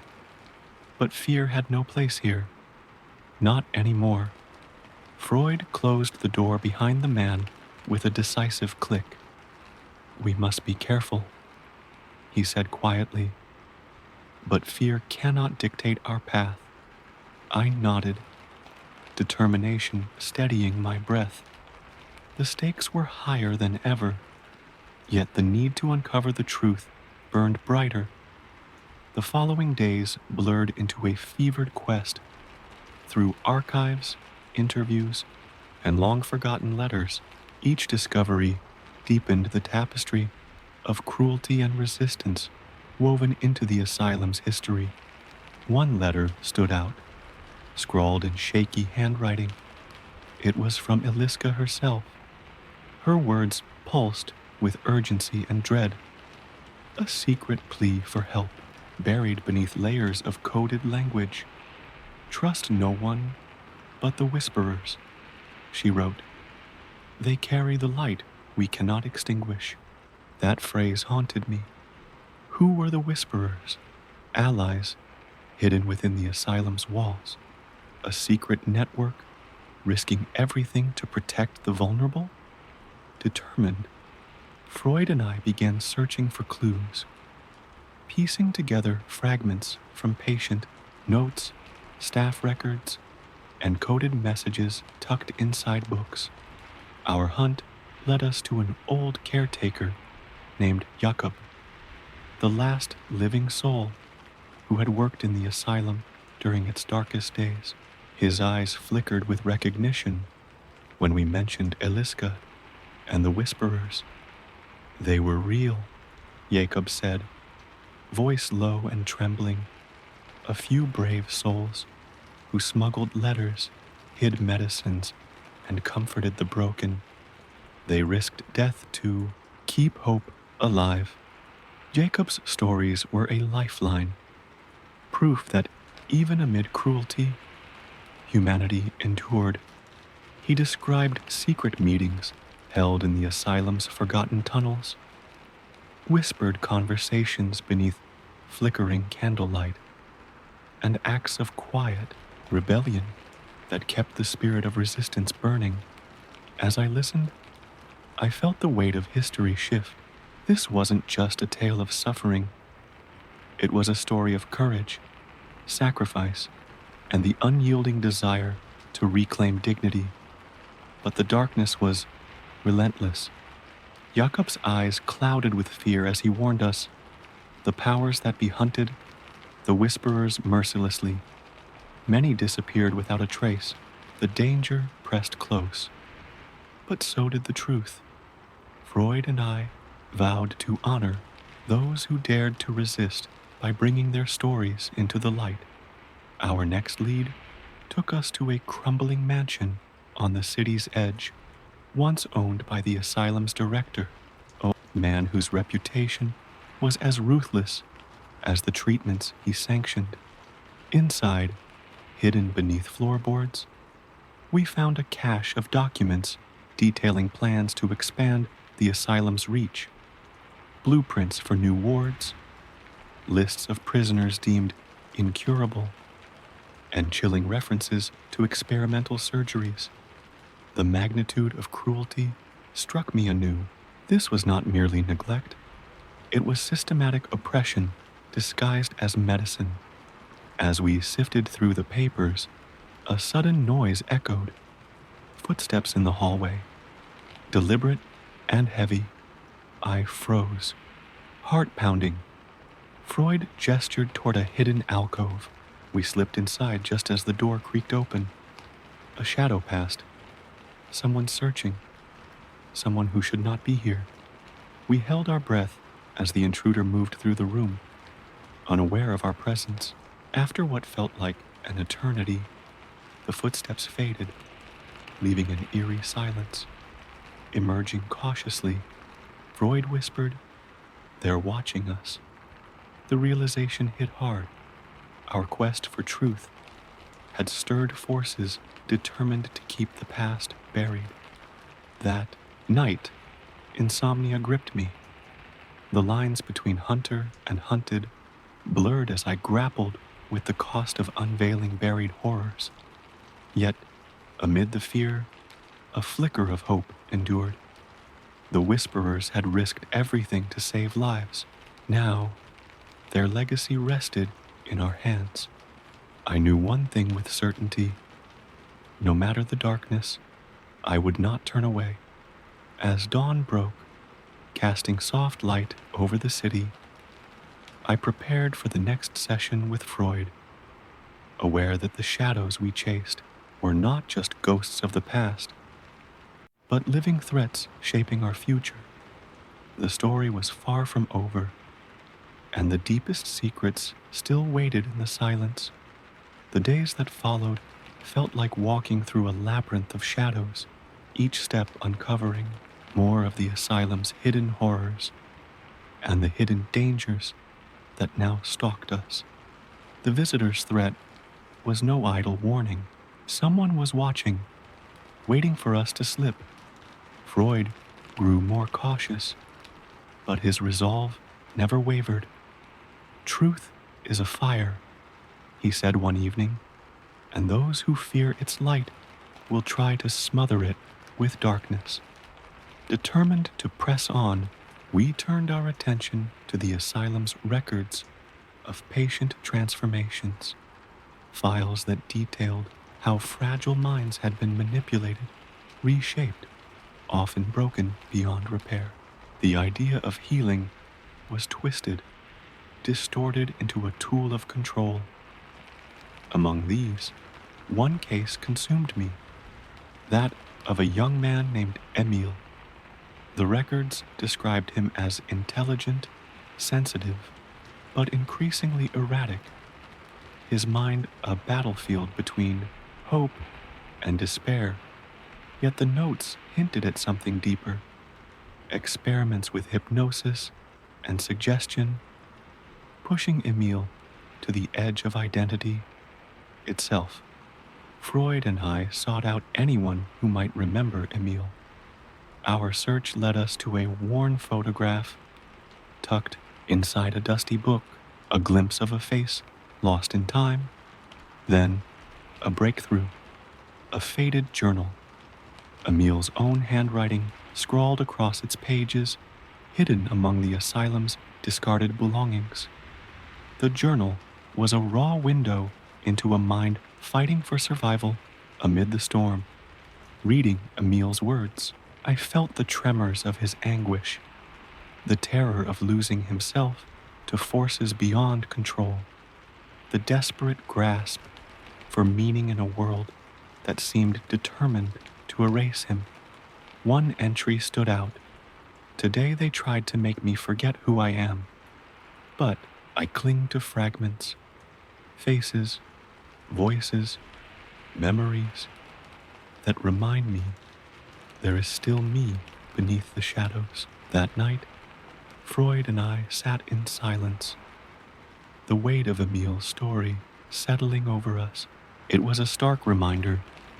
The asylum was not just a place of confinement, but a battlefield for the soul. Our mission crystallized: to reclaim the identities shattered by cruelty, to give voice to the silenced. But as we dug deeper, obstacles multiplied, records disappeared, witnesses became scarce, and the veiled threats grew bolder. One evening, as I returned to my lodging, I noticed a folded note slipped under the door. In jagged handwriting, it read, "Stop digging. or be buried with the lies. My heart raced. Fear was no longer just a shadow. It had teeth. Yet even as danger loomed, a spark of defiance ignited. The stories of those like Emil, Johanna, and Greta were not just tragedies. They were acts of resistance. Each memory reclaimed was a strike against erasure. Freud's voice echoed, firm and unwavering. We are the guardians of truth. Our courage will light the way. Our next lead took us to a secluded village where an elderly woman, once a nurse at the asylum, lived in quiet exile. Her name was Anna. Meeting her was like stepping into a fragile archive of lived experience. Her hands trembled as she shared memories. Her eyes clouded with pain and regret. She spoke of patients treated as experiments, of whispered prayers for mercy amid screams, of fleeting moments of kindness that saved lives. Anna's stories filled in gaps that no document could capture. She revealed the human cost of the asylum's dark legacy, the resilience of souls battered but unbroken. She confessed her own guilt and fear, but also a fierce hope that the past might finally be reckoned with. As we left Anna's home, the weight of her words settled deep. The asylum's history was not a distant echo, but a living wound. Our journey was no longer just about uncovering facts. It was about healing the fractures left behind. Back in Freud's study, I pored over the journal once more. Emil's voice spoke across time, urging persistence. Then, an unexpected breakthrough, a coded message hidden within the pages, a map leading to a forgotten wing of the asylum, rumored to contain the original patient records. Armed with this new clue, Freud and I prepared for what felt like a final descent into the asylum's heart.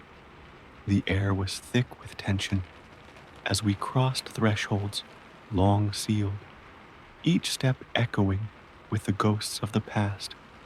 Inside the forgotten wing, the walls bore stains of suffering, but also symbols, carvings left by patients, whispers of hope etched in stone. We found a locked cabinet, rusted but intact. With trembling hands, I turned the key Freud had found among the documents. Inside lay the original records, testimonies, sketches, letters, fragile fragments of forgotten lives. As we sifted through the trove, the door behind us creaked ominously. We weren't alone. A figure emerged from the shadows, a man whose eyes burned with cold fury. "You should have stopped," he hissed.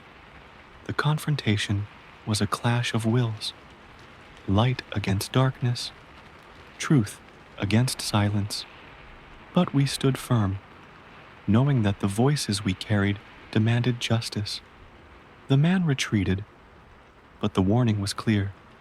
The battle was far from over. That night, as I lay awake, the words of Emil echoed in my mind. I cling to fragments. Those fragments were more than memories.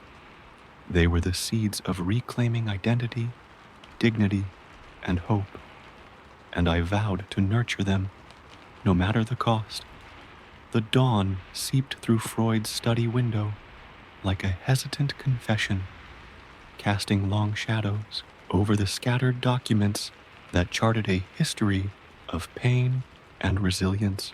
As I sat among them, I realized that the journey we had embarked on was no longer just about uncovering forgotten horrors. It was about confronting the invisible scars etched into the souls of those who had endured. Freud entered quietly, carrying a bundle of letters he had recently acquired, correspondences between the asylum's staff and the outside world. Their content revealed a twisted dance of denial and justification, a desperate attempt to cloak abuse beneath the guise of medical progress. One letter, marked with the director's seal, detailed the implementation of a new treatment that involved prolonged sensory deprivation, a practice designed to recalibrate the mind, but which often led to irreversible psychological damage. As I read aloud, Freud's voice faltered. They claimed it was science, but it was a sentence. The weight of these words pressed heavily. How many lives were lost to such cold cruelty disguised as care? Our next step was to delve into the stories of those who had survived the asylum's darkest experiments. People whose lives had been fragmented, but who had somehow stitched themselves back together. We sought out survivors and their families, hoping to piece together a tapestry of human endurance amidst despair. One survivor, a man named Akab, the very caretaker who had once whispered of the whisperers, offered a crucial insight. He spoke of hidden rooms within the asylum where patients exchanged letters, held secret meetings, and nurtured fragile hope. These places, Jakob said, were sanctuaries in hell. His words painted a vivid picture of resistance, thriving beneath layers of oppression. Motivated, Freud and I explored architectural plans and hidden passages, tracing the veins of these secret sanctuaries. Our search led us to a concealed chamber beneath the east wing, dusty, forgotten, but filled with artifacts, faded drawings, personal notes, and even a crudely carved wooden figurine. Each relic was a testament to the patient's humanity, a refusal to be erased. Among the artifacts was a diary belonging to Greta, the woman who had defied the injections. Her entries revealed not only her suffering, but her fierce determination to preserve her identity. One passage resonated deeply. I am more than their pain. I am the voice they fear. As we documented these findings, it became clear that the asylum was a battlefield, not just of minds, but of wills. The stories of resistance illuminated the darkness, revealing a struggle that transcended time. But as we prepared to share our discoveries, the threat that had haunted us grew tangible. Late one night, a window shattered. Footsteps echoed in the hallways outside Freud's study. We were not just uncovering history, we were provoking a reckoning. In the tense hours that followed, Freud and I fortified our resolve.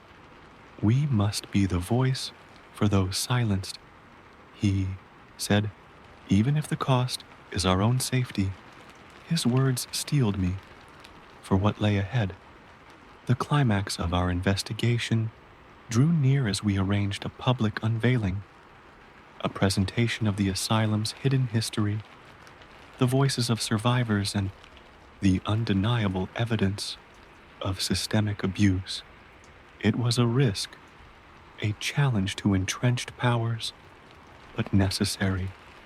The day arrived. The room was packed.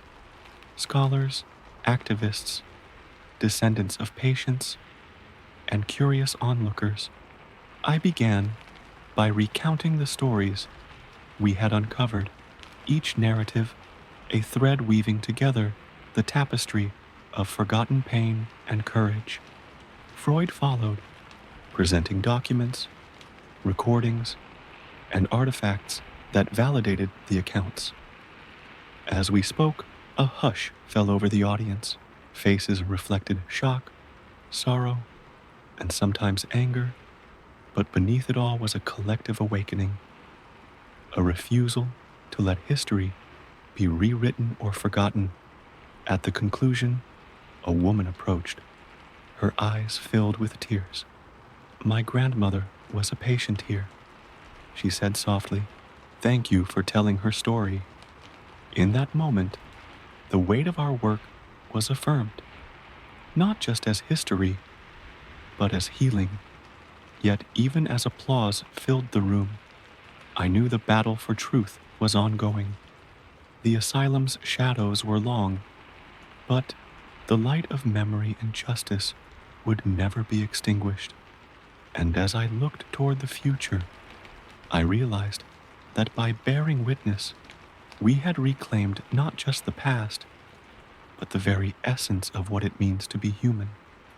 The chill of early morning clung to the streets as I stepped outside, the weight of the previous day's revelations settling deep within me. The public unveiling had been a breakthrough, yet I sensed the story was far from finished. Shadows lingered, unseen eyes tracking our every move, silent threats folded into whispered warnings. Freud's study was quieter now, the air thick with unspoken questions. We both knew that exposing the asylum's dark past was only the beginning of a longer, more dangerous journey. Determined not to be deterred, we revisited the asylum's patient records, focusing on those who had vanished without explanation. The files were fragmented, names crossed out, pages missing. It was clear that someone had deliberately erased these lives from history. Among the missing was a woman named Lisa, whose file hinted at her involvement with the Whisperers. No official record documented her fate. Our investigation took us to the outskirts of the city, to a forgotten graveyard, overgrown with weeds and silence. We hoped to find traces of those erased by the asylum's cruelty. The cracked headstones bore faint inscriptions, names barely legible, dates that whispered of lives cut short. As we wandered, a sudden movement caught my eye. Behind a tangle of brambles lay a partially buried metal box. With trembling hands, we unearthed it. Inside were letters, photographs, and a small locket, remnants of lives that refused to be forgotten. The letters, penned in shaky script, told stories of love, loss, and fierce determination. One was from Lisa herself, addressed to a fellow whisperer. Her words burned with urgency. They hunt us still, but our cause endures. Remember us, not as victims, but as warriors of truth. The discovery was both a blessing and a curse. It proved the Whisperers' existence and their peril, but also marked us as targets. Freud looked at me gravely. We are no longer just historians. We are custodians of a dangerous truth. Back in the safety of his study, we cataloged the artifacts, preparing to share Lisa's story with the world. But as night deepened, an eerie silence enveloped the building. A sudden creak echoed through the hall. Heart pounding, I reached for the lamp as shadows shifted in the doorway. A figure appeared, familiar yet menacing. You cannot protect them forever, the stranger said, voice cold and unforgiving. The confrontation was a test of wills, words sparring with silence. Freud's calm defiance was a beacon in the darkness. Truth has no expiration date. The stranger's eyes flickered before retreating into the night. That encounter marked a turning point. The stakes had risen, and our path grew more perilous. But the voices of the past called us onward. In the weeks that followed, we connected with descendants of patients and staff, building a community committed to remembrance and justice. Together, we planned a memorial, a place where stories could be told, wounds acknowledged, and healing begin. As the memorial took shape, I often found myself reflecting on the journey, the descent into darkness, and the emergence into light.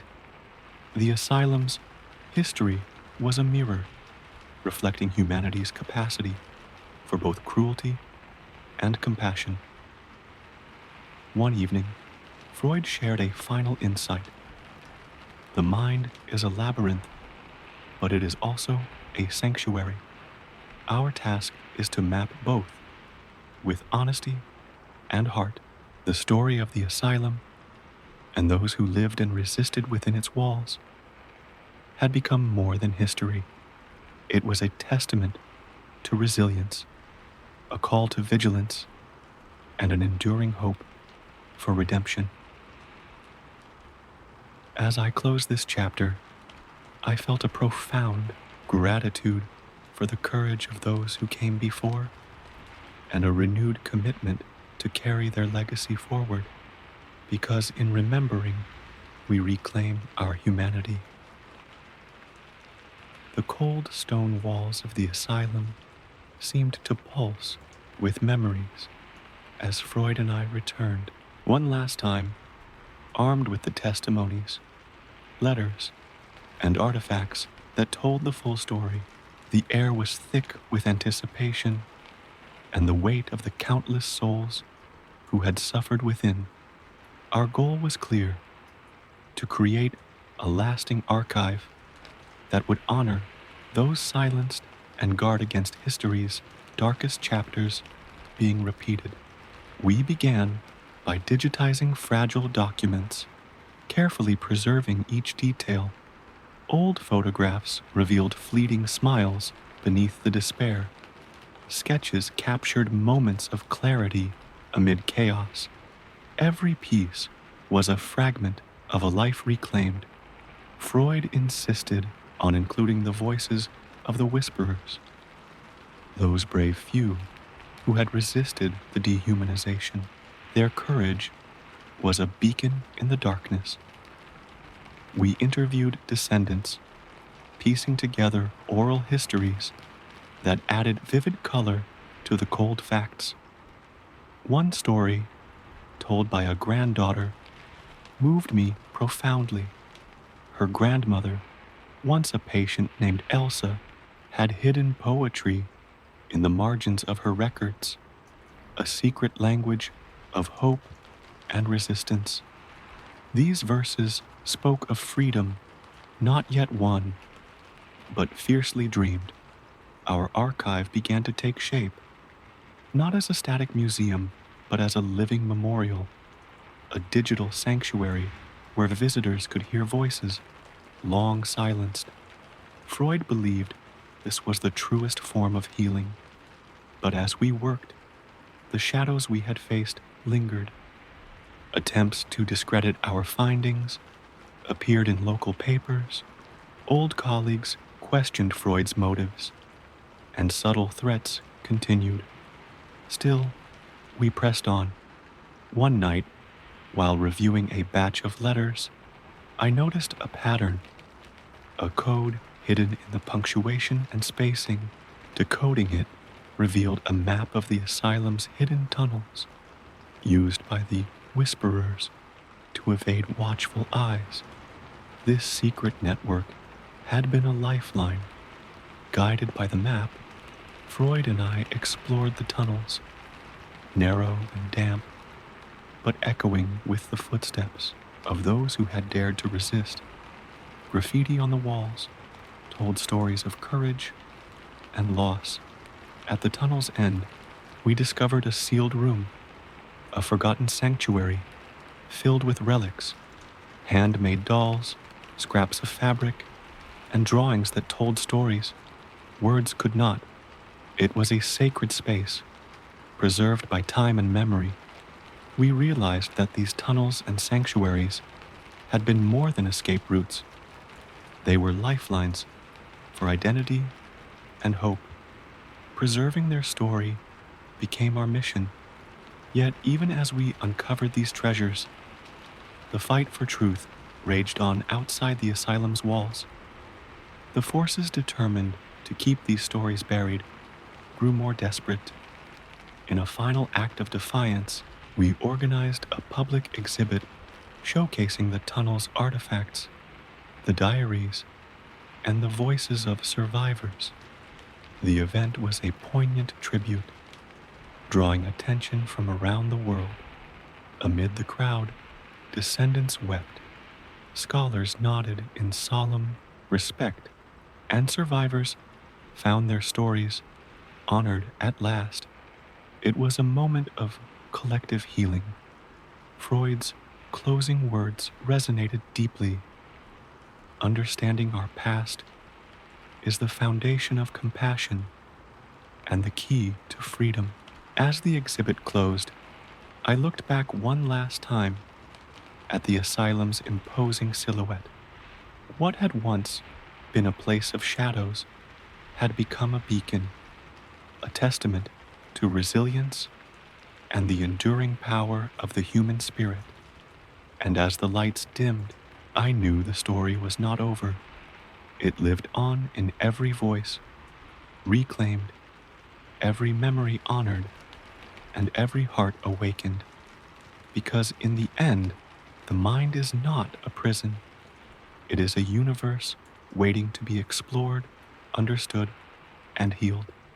ChatGPT said, though a winter wind bit sharply as I stood outside the asylum's gates for the final time. The journey with Freud had transformed me.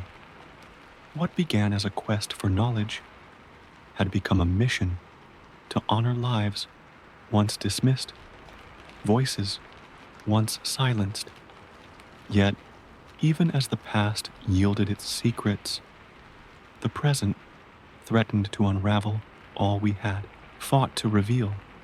Inside the archive room, Freud meticulously arranged the last of the artifacts.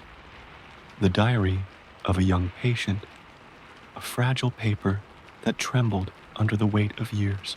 Her name was Anna, a girl whose laughter had been stolen by fear, yet whose spirit refused to break. Anna's writings were a window into a world few had dared to see. Her hopes, her nightmares, and a glimpse of the care she once longed for but never received. Reading her words, I felt a profound connection, a bridge between then and now. But as we prepared to launch the archive online, a shadow fell across our work. An anonymous message arrived, warning us to stop. Veiled threats disguised as concern for public order. The stakes had grown higher than ever. Freud's eyes hardened. Truth is worth the risk, he said quietly. His resolve bolstered mine. We pushed forward, launching the digital archive with an open invitation to the world. It was a mosaic of stories, pain and hope intertwined, offering a place where history could be faced honestly. The response was overwhelming. Messages poured in from descendants, survivors, and scholars, many sharing their own stories of resilience and loss. The archive was becoming a living testament, but not everyone welcomed the light. Attempts to hack the archive intensified, trying to erase what we had so painstakingly preserved. Our fight was far from over. One night, as I monitored the site's security, a strange email arrived, a plea from a man claiming to be the grandson of one of the asylum's doctors. He confessed to knowing about the abuses, but had lived in silence out of fear and shame. His message was raw, filled with regret and a desperate desire for redemption. It reminded me that history is not black and white, it's a tangled web of complicity and courage. We arranged to meet. His testimony added a crucial layer to our understanding, a glimpse into the moral battles fought behind closed doors. It humanized the faceless oppressors without excusing them. Together, we crafted a special exhibit focusing on ethical failures and the importance of accountability. It was a painful but necessary truth. As the archive evolved, so did its impact. Schools began incorporating its stories into their curricula. Activists used it to advocate for better mental health care. Our work was sparking change. Freud and I often reflected on how far we had come, from dusty archives to a global platform for remembrance and reform. What began with a simple question had blossomed into a movement. Yet, the journey also revealed how fragile truth can be, how easily it can be threatened by those who fear exposure. We remained vigilant. One evening, as snow fell softly outside, Freud shared a final thought.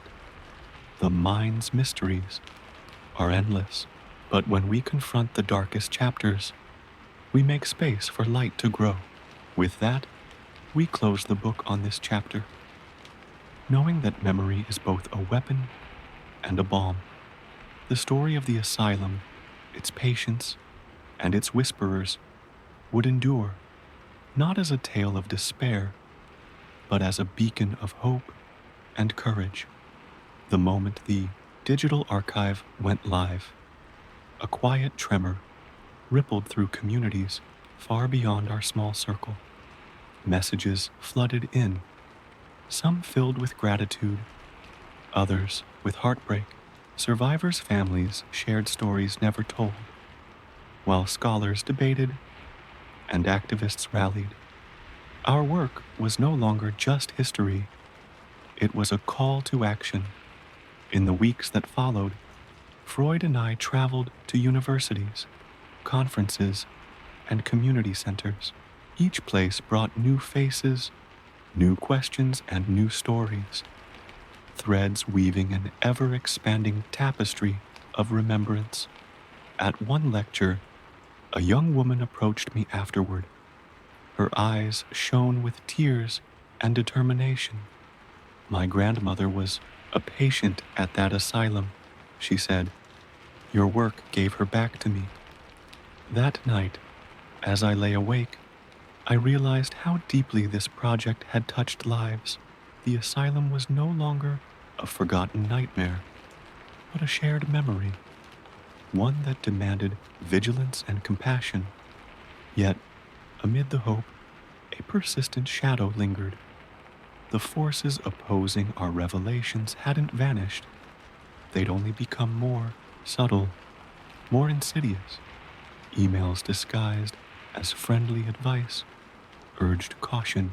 Anonymous tips warned us of unintended consequences. The line between concern and threat blurred, but Freud remained unshaken. We cannot silence the past, he reminded me. Only face it. Our archive began inspiring a new generation of mental health advocates, people determined to dismantle stigma and build systems rooted in dignity. The stories of the whisperers became symbols of resistance against oppression, reminding us that even in the darkest places, courage can bloom. One day, a letter arrived from a distant country. A historian had uncovered a similar asylum with echoes of the same dark legacy. He wanted to collaborate, to build a global network of remembrance. It was a turning point. Our story was no longer isolated, but part of a broader human struggle. Freud and I embraced the challenge, knowing that healing required not just knowledge, but solidarity. Together, we envisioned a future where these stories would educate, empower, and prevent repetition of past horrors. Reflecting on the journey, I understood the power of storytelling to connect, to heal, and to transform. What had started as a haunting exploration of pain became a celebration of resilience. And so, as I close this final chapter, I invite you to remember not just the asylum and its shadows, but the human spirit's unyielding light. If this story moved you, please like, comment, and subscribe. Share it with others who believe in the power of truth and compassion, because together we keep these voices alive. Thank you for listening.